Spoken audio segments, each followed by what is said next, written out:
hutannya luas, terus ada pohon beringinnya juga gede banget, dan pohon beringinnya yang nanam yang aku sendiri tahun 1964. Jadi rumah itu kosong lumayan lama lah ya, dari 71 ke 74, nggak ada yang nempatin.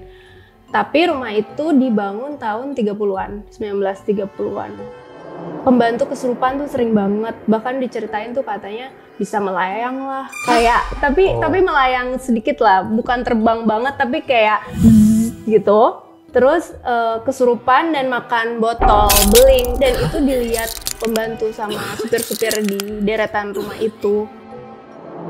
Nah ini mungkin pengalaman yang paling horor dari Asmara selain ketemu setan ya, bahwa ya 70 juta hilang lenyap dalam berapa menit. Menurut aku ini lebih horor daripada horor.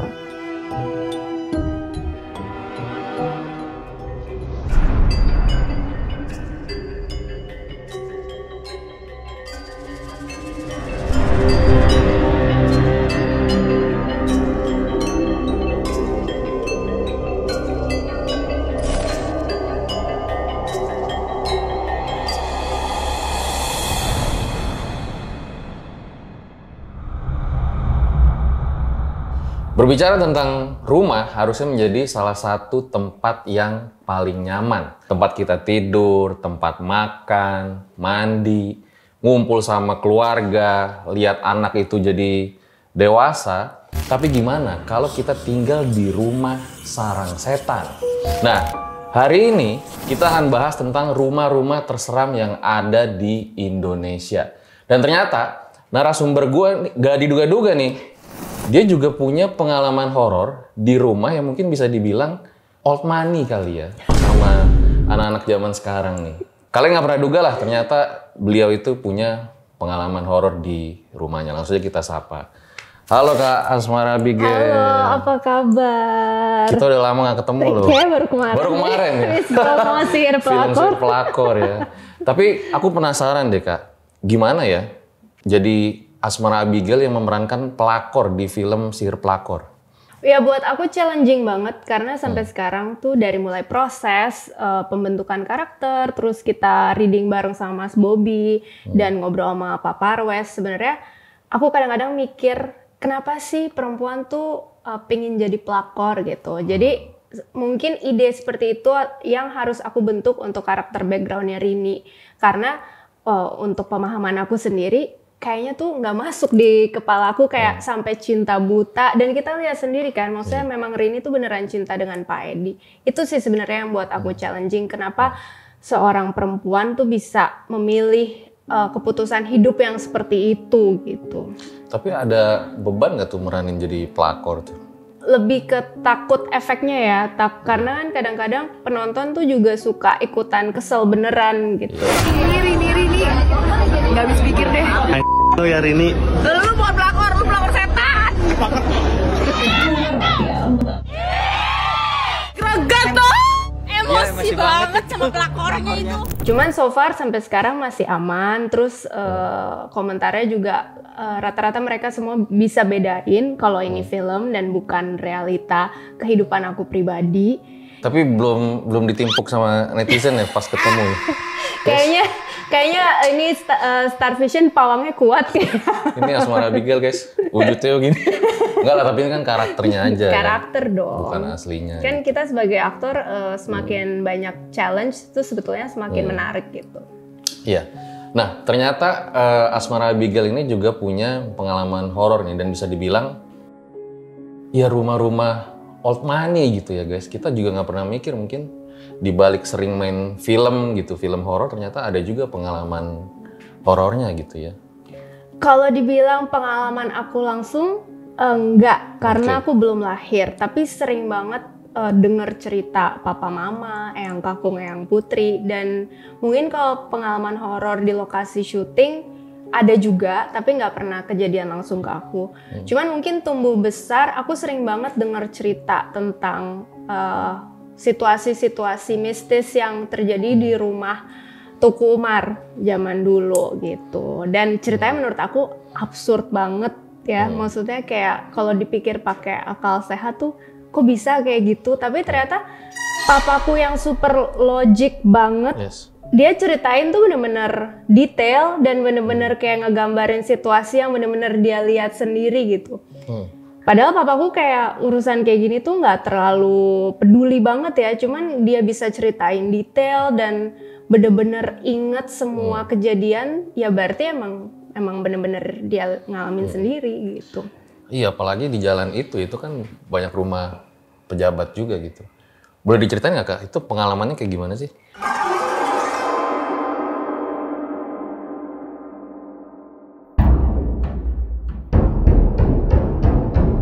Boleh diceritain nggak Kak, itu pengalamannya kayak gimana sih? Jadi rumah itu didapat oleh eyang aku pas jabat tahun 71. Tapi baru pindah ke situ tahun 1974. Jadi rumah itu kosong lumayan lama lah ya, dari 71 ke 74, nggak ada yang nempatin. Tapi rumah itu dibangun tahun 30-an, 1930-an. Pada pindah ke situ dan kayaknya masih proses renovasi kali ya, karena kan rumah itu tuh kayak rumah Belanda zaman dulu yang kamar tidurnya ada 5, tapi kamar mandinya cuma 1. Semua orang nonton TV di ruang tamu lah ya, ruang TV nonton. Tiba-tiba ada yang mandi di kamar mandi. Padahal semua anggota keluarga, jadi papa, mama, eyang kakung, eyang putri, semuanya lagi nonton TV. Pembantu juga nggak ada yang lagi mandi gitu. Tapi suara kamar mandi, bener-bener ada orang mandi tuh orang denger. Tapi pas dicek, nggak ada yang mandi dan lantai kering. Jadi nggak ada bekas basahnya tuh nggak ada. Terus katanya rumah itu zaman masih kosong, baunya macem-macem, bau kentang, bau menyan, bau bunga melati, bau busuk. Nah itu suka ganti-ganti. Dan katanya tetangga tuh udah lumayan familiar, kayak kalau ada bau tuh dari rumah itu. Terus kalau ini aku sering banget denger diceritain papa mamaku dari aku kecil. Katanya mereka tuh biasanya lagi di kamar berdua, ya lagi mau tidur gitu. Biasanya di pintu tuh ada yang ngetok, dan ngetoknya kenceng, bukan yang kita denger tipis-tipis ya. Ini tuh bener-bener dok, dok, dok. Biasanya sampai 3 kali, tapi pas dibuka nggak ada orang. Terus juga ada suara, kayak misalnya suara eyang putri aku, yang bener-bener suara eyang putri aku misalnya manggil, Yon, Yon, papaku kan namanya Tion kan. Tapi pas papaku turun kayak, ya Bu, panggil. Nggak manggil, kayak gitu. Terus misalnya pembantu tuh suka ada yang, pembantu atau supir suka ada yang double gitu loh. Misalnya kita ketemu, terus ditanya tapi bengong, taunya berapa lama kemudian supir baru nyampe rumah. Jadi yang tadi siapa? Kan banyak suka double-double kayak gitu ya. Pembantu kesurupan tuh sering banget. Bahkan diceritain tuh katanya bisa melayang lah. Kayak, tapi melayang sedikit lah. Bukan terbang banget, tapi kayak gitu. Terus kesurupan dan makan botol beling. Dan itu dilihat pembantu sama supir-supir di deretan rumah itu. Ada juga anaknya dia hilang tiba-tiba 3-4 hari nggak ketemu. Anak pembantu hilang 3-4 hari nggak ketemu. Terus di hari ketiga keempat tiba-tiba ada di atas pohon. Pas ditanya nggak bisa ngomong 3 hari. Tapi habis itu dia pas bisa ngomong, dia nggak inget kenapa dia bisa nyampe situ. Pokoknya banyak kejadian aneh. Terus akhirnya eyang putriku kan lumayan kayak suka inilah ya, kalau udah kejadian kayak gini mesti ke orang pinter gitu kan. Akhirnya didatengin lah dari Jogja si orang pinter ini, kayak kita orang Jogja, dari Jogja. Terus dirimu orang Jogja? Keluarga dari Jogja, tapi udah nggak ada yang lahir di Jogja. Maksudnya yang lahir di Jogja cuma yang kakung, yang putri. Terus habis itu datanglah nih orang pinter. Terus habis itu disuruh beli telur angsa buat ditanam pakai kain putih, ditanam di depan pintu depan sama pintu belakang. Jadi pintu masuk lah ya. Yang satu ditaruh di dapur, di tempat telur keranjang telur mau sarapan lah. Tiba-tiba katanya ada suara meledak kayak duar gitu. Dicek dong apaan yang meledak. Ternyata telur angsanya meledak, tapi meledaknya rapih banget, kayak cuman tung gitu, bukan yang belarakan gitu. Dan dalamnya tuh masih rapi di dalam. Abis itu katanya udah nggak ada yang gangguin lagi. Nah jadi aku sebenarnya penasaran sih, karena Ya namanya juga cucu ya, kadang-kadang kita kalau sama yang kakung yang putri waktu kecil tuh nggak, hubungannya kan kita belum dewasa jadi belum bisa ngobrol hal-hal yang kayak gini. Kadang-kadang aku sekarang tuh kayak kangen banget pengen nanya-nanya, tapi kan udah nggak ada, udah meninggal. Aku penasaran banget sih kayak sebenarnya kayak itu emang rumahnya haunted, ada yang nempatin, atau itu kan rumah tua, kita nggak tahu dulunya ada apa, atau emang kayak ada yang nggak suka sama yang kakung atau apa. Jadi kayak banyak pertanyaan sih sebenarnya gitu. Denah rumahnya bisa diceritain nggak kayak gimana? Denah rumahnya tuh karena aku di situ cuman 1 tahun dari tahun 92 ke 93, jadi aku nggak inget sih. Denah rumah, cuman seingat aku karena waktu itu pas kita pindahan, aku pernah dibawa ke situ, kayaknya umur 5 kali ya, dibawa masuk terus dikasih lihat ini dulu kamar kamu di sini gitu-gitu. Aku lumayan inget kayaknya tuh kamar semuanya di atas sih. Apa kamar yang kakung yang putri di bawah ya? Tapi berapa tingkat tuh? 2 tingkat, yang halaman-halamannya besar kayak gitu ya? Cuman kayaknya juga abis itu udah direnovasi ya, nggak mungkin soalnya kalau kamar mandinya cuma 1. Kayaknya waktu itu pas awal-awal emang pas baru pindah belum direnov sih. Oh, jadi ternyata ada kejadian seperti itu ya? Bagi seorang Asmara Abigail ya? Walaupun aku nggak ngalamin sendiri ya. Dan juga tipe orang tua aku bukan tipe yang suka nakut-nakutin. Jadi lebih kayak sharing ya. Pas banget ini karena kan hari ini kita bakal ngebahas tentang rumah-rumah terseram di Indonesia. Dan ternyata Kak Asmara Abigail juga pernah ada lah kisah-kisah seperti itu ya. Ada lagi nggak mungkin kisah-kisah yang pernah dialami oleh seorang Asmara Abigail?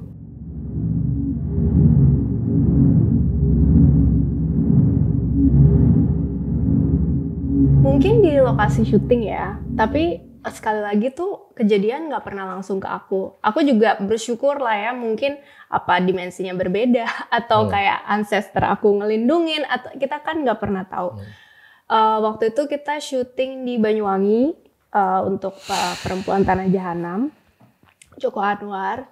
Terus aku ingat banget ada scene di depan gerbangnya tuh yang garis-garis gitu. Jadi kalau kita berdiri kelihatan ada orang lah ya, tipis-tipis. Nah yang berdiri di situ 3 anak perempuan yang sudah didandanin jadi setan. Bang Joko kayak dari monitor, cut, cek file gitu, berarti udah oke dong gitu. Terus dia yang kayak, ya itu anaknya di take out dong, kok masih pada di situ. Terus Astradanya Mbak Pinung kayak, ini anaknya udah sama aku. Jadi kayak, tapi di screen dia tetap lihat ada 3 anak itu. Padahal anaknya udah nggak ada aslinya. Ya kita nggak tahu apa itu glitch, monitornya masih playback, atau itu beneran ada sosok lain, kayak gitu-gitu nggak pernah tahu. Ada juga biasanya ada yang kesurupan, tapi biasanya yang kesurupan itu-itu aja. Ada orang finance yang memang kayaknya emang medium kali ya. Jadi tiap kali syuting sama dia, kalau film horor, dia selalu kesurupan. Iya. Dan orangnya nggak bisa bahasa Jawa, cuman tiba-tiba ngobrol bahasa Jawa, minta rokok, minta air kelapa, kayak gitu. Tapi diajak ngobrol bareng sama kru, jadi udah kayak malah ditanya-tanya ini dulu rumahnya siapa, dulu ada kejadian apa. Jadi kayak mungkin udah lebih bestie kali. Tapi kejadian horornya kayak gitu sih, maksud aku nggak mengganggu. Dan kita tuh biasanya tiap kali syuting kan pasti selamatan dulu, minta izin, didoain. Dan maksudnya aku yakin juga kita datang tuh niatnya baik, jadi juga kayak mudah-mudahan dapat restu dan dilancarkan syutingnya. Ada sih cerita-cerita kayak misal dari teman-teman cast ngalamin sesuatu di kamar hotel, karena kan lokasinya semuanya horor ya. Cuman tuh bener-bener untuk ke aku pribadi, walaupun aku kadang-kadang ngerasa kok kayak nggak enak ya nih gitu, kamar mandi kok kayaknya ada yang ngeliatin atau kayak tiba-tiba merinding, tapi aku nggak pernah nge-skip misalnya skincare rutin, walaupun ketakutan tetap aku pakai kayak gitu-gitu.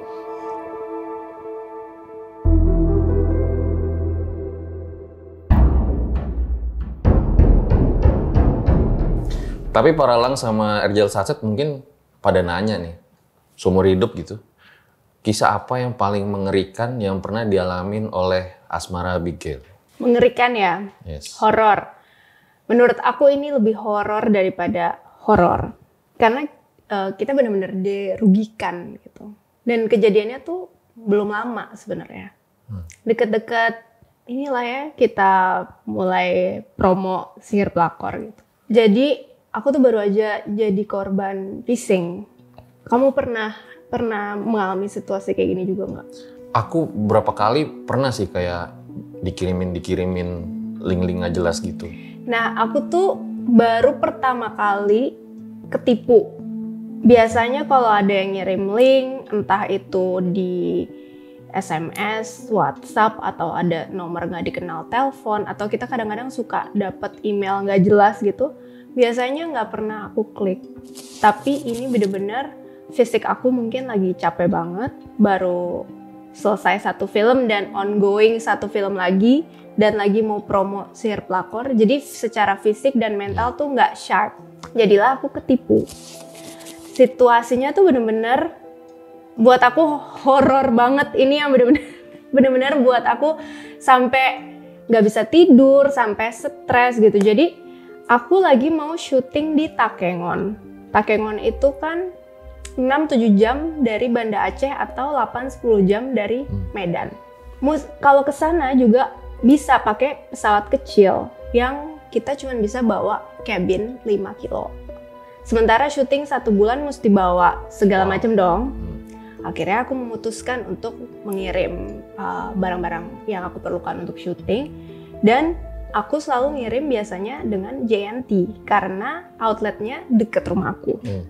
Udah nih, udah packing, dibantuin mamaku, dibantuin sama ada tukang kebun aku namanya Pak Wardi, dia jagoan aku lah ya, semua urusan dibantuin sama Pak Wardi.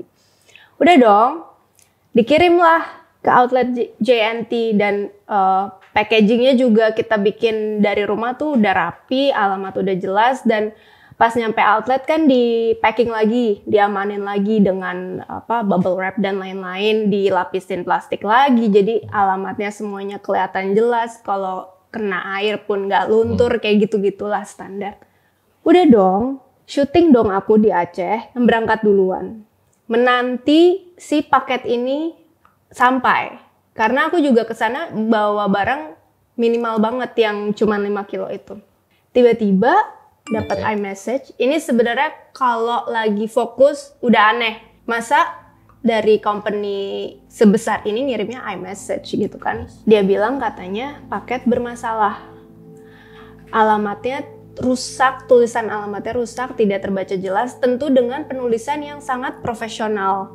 Aku dipandu untuk ngeklik link itu untuk memperbaharui alamat supaya paketnya bisa sampai gitu kan. Udahlah, aku klik linknya, aku isi alamatnya tentu alamat penerima di Takengon, jadi tim syuting gitu. Mungkin itu masih ada untungnya, bukan alamat langsung, maksudnya bukan data pribadi aku langsung. Tapi abis itu masuklah page berikutnya, di mana dia bilang aku mesti bayar extra charge 9.000 sekian rupiah. Yang kalau kita pikir 9.000 sekian rupiah bukanlah nominal yang besar. Dan buat kita yang lagi kerja, pinginnya gimana caranya itu paket supaya cepet sampai. Dan websitenya itu bener-bener mirip banget. Ya buat aku itu website original, karena namanya juga orang lagi nggak fokus kan. Websitenya JNT gitu. Begitu aku masuk ke page-nya, terus dia minta data credit card, aku isilah data credit card aku. Ternyata tiap kali aku melakukan pembayaran di page-nya itu dia bilang selalu gagal, transaksi gagal. Coba lagi dong, transaksi gagal. Aku coba sampai 5 kali, ternyata transaksinya sukses semua, dan ternyata nominalnya SAR, rial.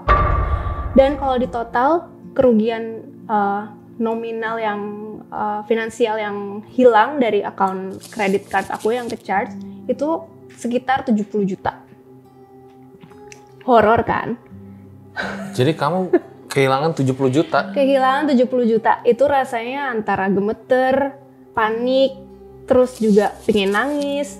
Dan itu posisinya aku baru selesai syuting dari Bali, mau massage waktu itu. Mau relax sebelum berangkat ke Takengon. Itu dalam berapa menit kehilangan 70 juta? Kayaknya itu cepet banget, mungkin 15 lah ya, nggak nyampe 15 menit. Nah, tapi dalam kejadian ini tuh aku kan hubungan sama mamaku kayak, Mah, kok paket yang kemarin dikirim ada masalah seperti ini ya? Nah, mamaku baby boomer kan, semuanya harus manual. Kayak mamaku langsung telepon Pak Wardi. Pak Wardi coba tolong ke outlet JNT. Ketemu sama yang kemarin yang handling paket kita. Coba tanya ini kejadian ini kayak gimana. Pak Wardi langsung dong ke outlet JNT untuk ngecek. Dan memang dari tim JNT tuh semuanya dipandu dengan jelas dan clear. Itu jangan diklik, itu penipuan, itu phishing, apa segala macem. Tapi informasi ini yang didapat Pak Wardi itu nggak langsung nyampe ke aku. Kayak ada delay lah ya.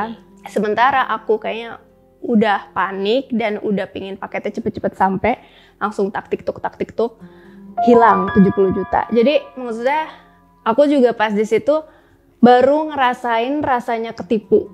Karena selama ini aku ngerasa kayak, oh kayaknya I'm good deh. I'm focused, I'm sharp. Kalau misalnya ada yang kirim link aneh atau nomor telepon gak dikenal telepon, biasanya tuh aku jarang banget respon. Tapi ini pertama kali aku ketipu dan ketipunya langsung 70 juta. Terus, tapi gak tahu kenapa pas udah lewat berapa menit, udah nangis-nangis.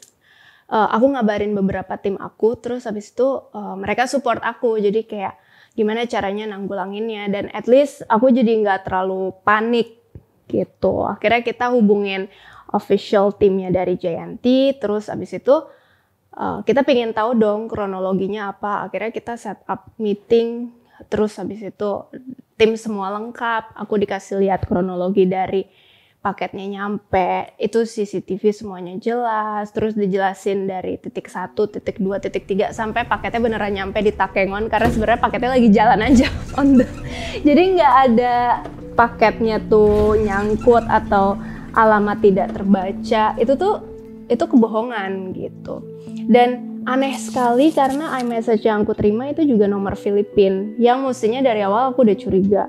Nomornya Filipina tapi ditipu dengan nominal rial, SAR. Jadi ini kayak kejahatan antar negara, udah kayak mereka ada organisasi sendiri atau gimana, aku nggak ngerti sih. Cuman pingin banget share cerita ini ke teman-teman RJL supaya untuk hati-hati lah ya. Karena aku juga nggak mau kalian tuh ngalamin hal seperti ini, karena sekarang kejahatan seperti ini tuh udah mereka makin pinter, dan seakan-akan mereka tuh tahu di saat kita lengah tuh di jam berapa.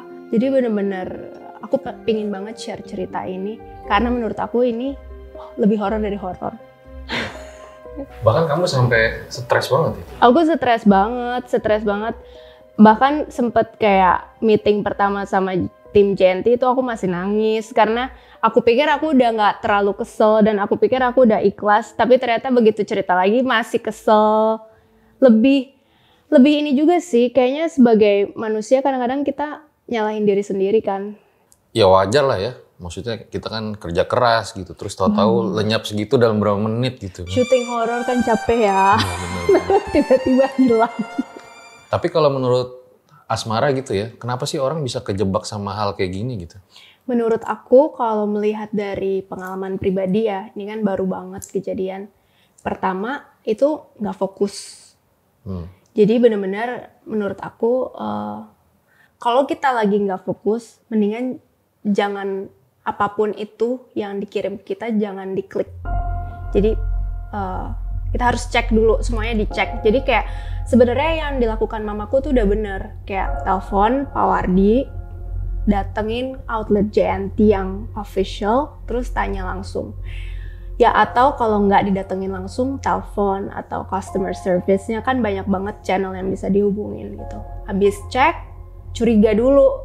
Karena ini bener apa enggak ya? Kayak apa ada nomor resinya? Itu sama nggak sama waktu kita drop barang, nomornya tuh sama apa enggak? Semuanya dicek. Terus kalau misalnya semua poin tuh udah mengarah ke sesuatu yang nggak bener, kan kayak nomor bukan nomor Indonesia. Terus kayaknya kemarin aman-aman aja, kok tiba-tiba dapet iMessage kayak gini. iMessage aja udah aneh. Berarti itu kan sudah banyak poin-poin kecurigaan ya. Nah, sebisa mungkin langsung cancel. Jadi itu mungkin ya tips buat para Lang sama RJL Satset yang nonton gitu ya. Karena kan memang sekarang cari uang tuh susah gitu ya. Dan walaupun teknologi makin canggih gitu, tapi penipunya juga makin canggih. Makin canggih, bener. Dan maksudnya aku parno atau paranoidnya lebih kayak, kok mereka tahu ya gitu. Yes. Kayak seakan-akan ini kan aku mikir karena aku lagi sial lah ya. Kok mereka tahu aku lagi capek ya. Kok mereka tahu aku baru selesai syuting. Kesannya kan kayak gitu ya. Kayak mereka tahu jam-jam di saat lengah dan dikirimlah link tersebut di periode itu, di loophole itu. Jadi aku sebagai individu ngerasa apa gue di mata padahal kan belum tentu. Cuman rasanya kayak gitu. Jadi walaupun kita nggak bisa kontrol, itu kan semua eksternal ya. Yang bisa kontrol kan dari dalam diri kita kan, internal.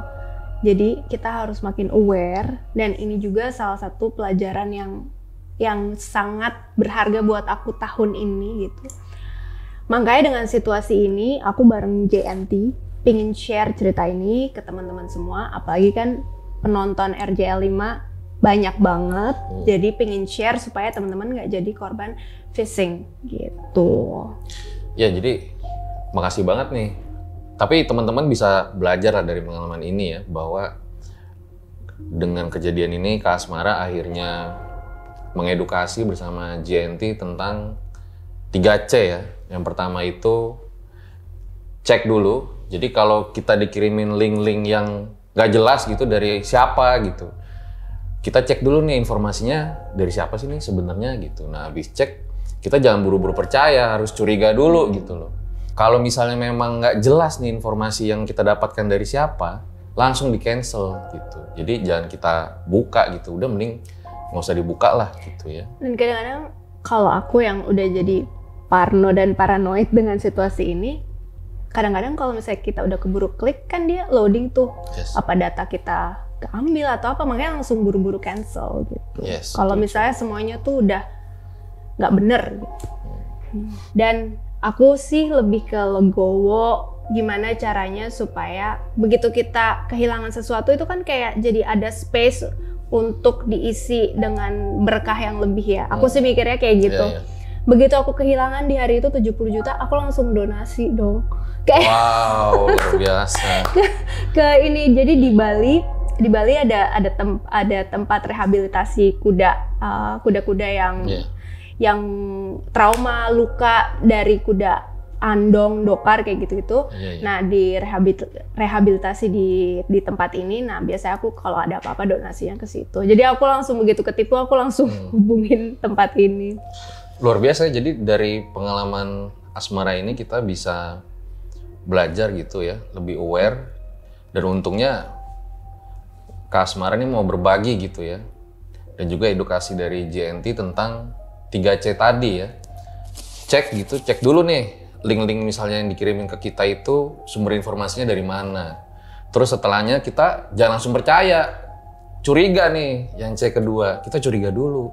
Ini jelas apa enggak ya yang ngasih link, ngasih informasi seperti ini. Nah, terus yang ketiga baru kita cancel tuh kalau memang ternyata wah kayaknya nggak jelas nih asal usulnya gitu. Benar. Ya.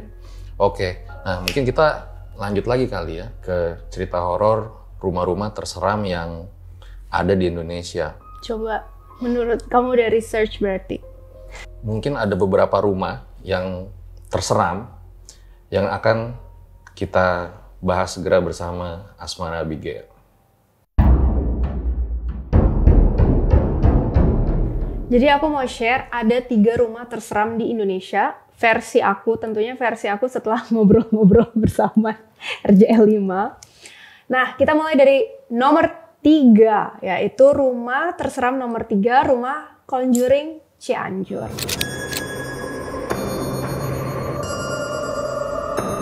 Satu keluarga di kampung Citengkor, Desa Sukabakti, Kecamatan Naringgul, Kabupaten Cianjur, Jawa Barat, terpaksa diungsikan ke rumah tetangga lantaran terus mengalami ketakutan akibat teror makhluk gaib. Nah, kisah ini viral di tahun 2020. Rumahnya terletak di Cianjur, Jawa Barat, dan masuk terus ke liputan berita.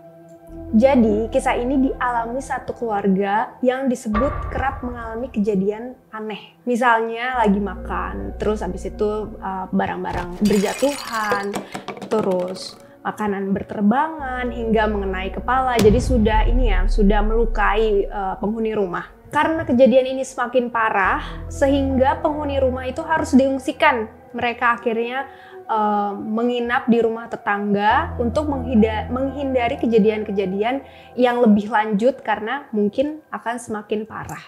Rumah ini sendiri adalah rumah tua yang memang ada di sebuah perkampungan, jadi bukan di area kota.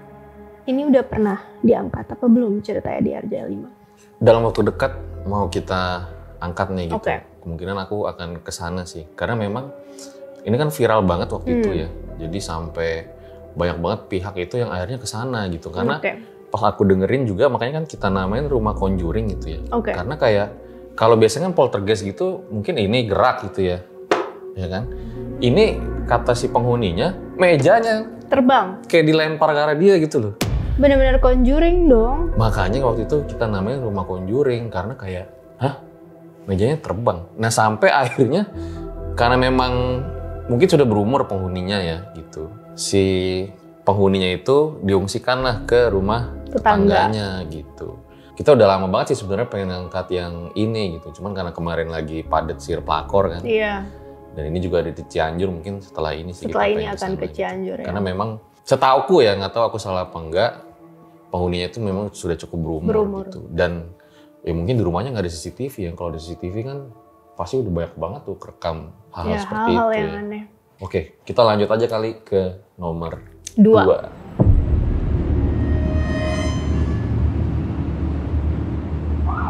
Nah, sekarang kita mau menceritakan rumah terseram nomor 2, yaitu rumah kontrakan 2 dunia. Nah, aku kayaknya mesti lihat ada video ya.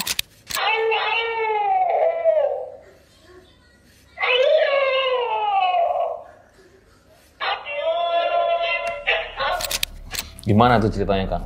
Itu jadi kayak mainan anak balita yang kalau dipegang dia bunyi kan? Bener. Kayaknya temen aku juga anaknya ada yang punya. Ada yang punya ya. Nah, jadi malam-malam ini suka bunyi sendiri.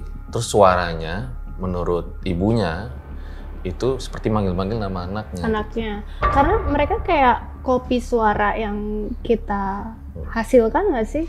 Aku kurang tahu sih kalau itu. Tapi yang jelas si ibunya itu banyak mengalami teror lah gitu. Mungkin kita baca dulu kali kita ceritanya. baca ya. Jadi kisah ini dialami oleh keluarga yang bernama Uwi Tamsil. Nah, di mana ia baru mempunyai anak. Akhirnya ia memutuskan untuk tinggal di rumah kontrakan baru. Awalnya semuanya normal, sampai akhirnya banyak kejadian horor yang terekam di CCTV rumahnya, dan pernah ada suatu kejadian ketika Uwi Tamsil kebangun dari tidurnya di jam 2 dini hari. Lalu ia nggak sengaja melihat sosok wanita berambut panjang lagi jongkok di lemari pakaian kamarnya dengan muka yang rusak serta bentol-bentol dan kepala yang bengkok. Kejadian ini makin ekstrim ketika Uwi melihat ada cakaran merah di leher anaknya. Awalnya nggak curiga, tapi setelah dicek oleh dokter, ternyata nggak ada gejala medis apapun yang dialami oleh anaknya. Uwi pun sedih dan kebingungan hingga kejadian horor lainnya bermunculan. Pernah ada kejadian ketika Uwi mendengar seperti ada suara memanggil anaknya, Aira, dari dalam kamarnya. Setelah dicek, ternyata suara tersebut berasal dari mainan Talking Tom yang seharusnya perlu dielus terlebih dahulu baru mengeluarkan suara. Tapi ini berbeda karena mainan tersebut mengeluarkan suara tanpa dielus oleh sosok manusia gitu ya. Kejadian Talking Tom bersuara dan memanggil nama anaknya Aira itu terus terjadi kurang lebih 3 kali sampai akhirnya besok siang. Uwi lagi bermain bersama anaknya di ruang tamu dan singkat cerita, Uwi ke toilet sebentar dan pas balik ke ruang tamu entah kenapa anaknya sudah hilang. Uwi langsung panik mencari anaknya, muter-muter satu rumah dan sama sekali nggak ketemu. Entah kenapa pas dia muter sambil berdoa untuk kesekian kalinya, anaknya ini tiba-tiba ketemu di dapur dalam keadaan diam tanpa bicara apapun. Ini shock kali ya, ini biasanya kayak gini. Iya, anaknya tuh kayak shock, tapi bukan di dapur ya. Jadi kayak masuk di salah satu lemari dapur gitu. Oh, kayak diem gitu. Kayak lemari yang di bawah wastafel gitu ya? Yes, betul. Ini salah satu rumah yang mungkin serem juga ya, karena itu satu keluarga yang ngalamin gitu. Dan apalagi anak-anak kasihan. banyak kejadian kerekam CCTV selain yang tadi. Dan yang banyak ngalamin tuh kayak ngincernya tuh ke anaknya gitu. Kasihan maksudnya. Betul, sampai akhirnya sering kayak ada cakaran-cakaran sendiri di ya. anaknya. Akhirnya ibunya kan sedih gitu ya, sering nangis, ini anaknya kenapa sebenarnya gitu. Jadi akhirnya dia ceritalah di IG gitu, viral gitu. Oke. Ya udah akhirnya waktu itu kita panggil deh gitu ceritanya. Dan karena kejadian itu akhirnya dia manggil keluarganya kan biar rame di rumahnya gitu. Oke. Tapi ternyata tetap aja malah diganggu. Sama aja malah beda orang aja jadi yang ngalamin kejadian kayak gitu. Nah mungkin langsung aja nih kita ke nomor 1. Nomor 1.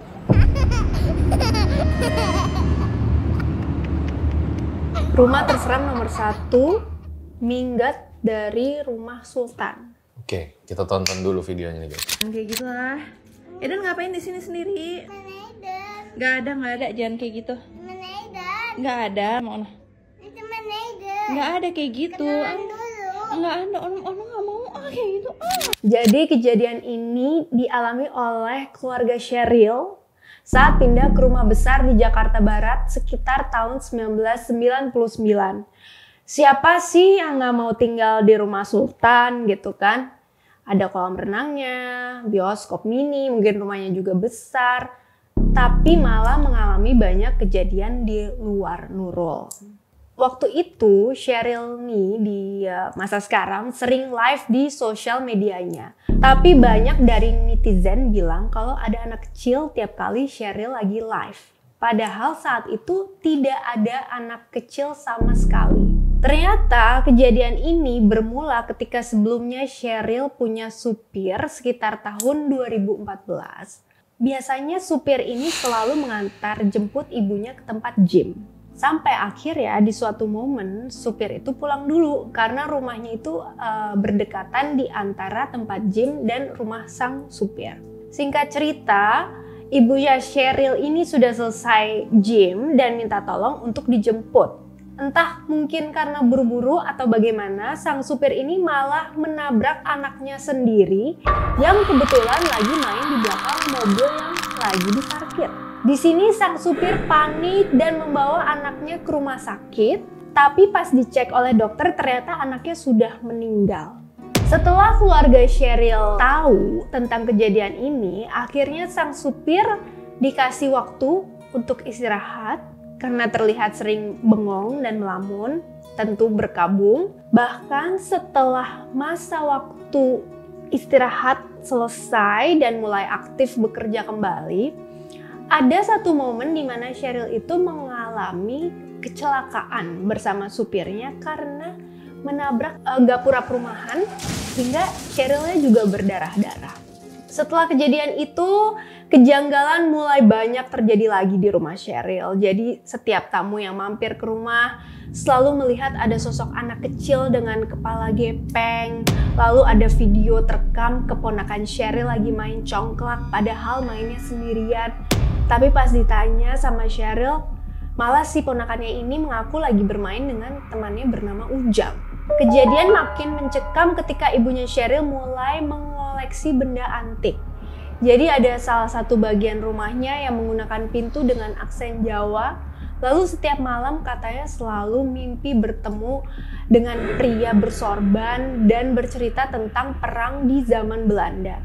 Hingga parahnya saat ibu Sheryl masuk UGD karena sangat terganggu dengan hal-hal tersebut dan karena tentunya kekurangan istirahat dan jadi banyak pikiran ya.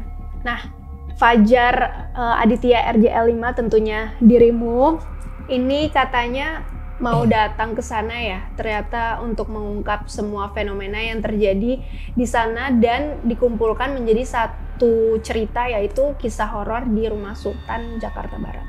Itu benar. Iya, jadi kemarin sih aku udah ke sana untuk podcast bareng tapi gitu. Jadi podcastnya syutingnya di Rumah Sultan lokasi sana, betul. Kan biasanya kalau itu kan viral ya, ada yang viral tuh kayaknya netizen tuh seneng banget lihat aku tersiksa gitu. Dan biasanya tuh sampai 20.000 komen, 30.000 komen.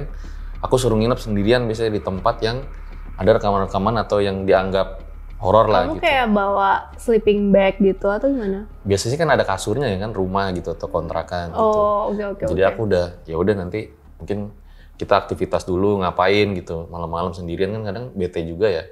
Terakhir sih sebelumnya di sini ya, karena aku ada tuh nginep di kontrakan Walang Sangit, ada di Jawa. Nah karena aku bete, akhirnya aku bawa PS5 tuh.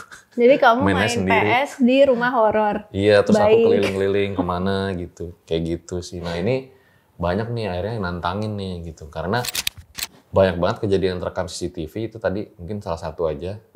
Yang terutama anak kecil gitu. Dan lucunya ketika dia live kan, dia suka live TikTok tuh. Itu netizen pada komen, Kak itu di belakang ada anak kecil, palanya itu gepeng katanya gitu. Nah jadi dia kadang kalau lagi jualan di TikTok gitu kayak takut gitu kan. Aduh buru-buru. Tapi kayak kok penonton bisa lihat ya? Nah itu yang dia bingung, padahal kan dia nggak ceritain itu pas lagi live kan. Iya, jadi itu penonton yang bisa lihat atau semua penonton lihat? Bukan semua, jadi ada beberapa. Jadi berarti yang bisa lihat ya memang yang punya kelebihan bisa lihat berarti. Gak ngerti juga ya, tapi intinya banyak komen-komen kayak gitulah gitu sih. Nah ini ternyata pernah ada yang ketemu ponakannya bilang katanya temennya namanya Ujang itu. Gitu. Padahal aku tanya emang kamu orang mana Sheryl gitu. Ya maksudnya bukan dari suku yang namanya Ujang gitu. Ya mungkin juga si anaknya atau ponakannya itu nggak punya temen namanya Ujang kali, baru ketemu Ujang saat dia main congklak itu kan. Bener, makanya sih aku penasaran sih siapa sebenarnya Ujang itu. Oke lah. Kalau gitu itu deh guys, tadi 3 rumah terseram di Indonesia versi Asmara Abigail. Nah kalau menurut kalian gimana? Kalian setuju apa enggak? Boleh banget komen di bawah. Tapi sekarang berarti Kak rumahnya itu udah nggak kayak yang dulu ya? Maksudnya jadi udah rumah Tukumar, nyaman aja.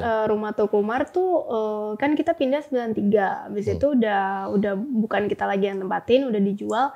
Nah sekarang aku tinggalnya di hutan. Di hutan. Nanti mungkin kapan-kapan kamu main ke rumah aku. Memang ada itu juga pengalaman-pengalaman kayak gitu? Sebenarnya enggak, biasa aja? dan tapi memang hutannya luas, terus ada pohon beringinnya juga gede banget, dan pohon beringinnya yang nanam yang aku sendiri tahun 1964 gitu. Dan ya itu tadinya tempat berkuda sih, terus tapi sekarang kita udah nggak pakai buat tempat berkuda, emang kita tinggal di situ. Lokasinya sih sebenarnya masih deket dengan Jakarta Selatan gitu. Oh jadi rumahmu tuh ada hutannya? Ada. Bukan kamu bangun rumah di hutan gitu? Enggak, emang kok compound-nya hutan gitu. Wow, ini sih kita harus pergi nih ke rumah Asmara Abigail nih. Kalau di sosial media namanya kasih tahu nggak ya? Oke nanti aja ya, kalau banyak yang request aku main ke rumahmu ya. Iya. Jadi mungkin itu aja video kali ini. Makasih ya Kak Asmara udah share ke kita pengalaman yang mungkin belum pernah orang tahu gitu. Dan ada pelajarannya juga nih bahwa dari banyak kejadian horor tadi yang diceritain, yang paling horor itu ya hilang 70 juta dalam waktu beberapa menit gitu ya. Dan maksudnya horor yang di kejadian nyata gitu kan. Yes. Gitu. Jadi hati-hati teman-teman. Ya jadi mungkin itu aja guys akhir dari episode kali ini ya. Dari sekian banyak rumah terseram di Indonesia, kalau menurut gue yang paling seram itu ya ketika kita tinggal di rumah tapi kitanya nggak nyaman gitu. Betul. Jadi ada masalah keluarga di sana, pasti nggak enak banget rasanya. Dan yang lebih horor dari itu adalah kehilangan 70 juta dalam waktu beberapa menit. Makanya buat teman-teman selalu ingat 3C, cek, curiga, dan cancel. Cancel segala sesuatu yang tidak benar dan mencurigakan gitu. Jadi itu sih maksudnya aku pengen sharing banget pengalaman aku bareng JNT dan juga bersama RJL 5 yang udah sharing waktu bersama dan beragam cerita horor yang jarang banget aku ceritain karena aku juga jarang podcast sebenarnya, jadi senang banget bisa main ke sini. Oke, semoga kalian bisa dapat pelajaran lah dari apa yang dialami oleh Asmara Abigail. Ingat 3C. Gue Fajar Aditya, Asmara Abigail, J5 undur diri. Ciao.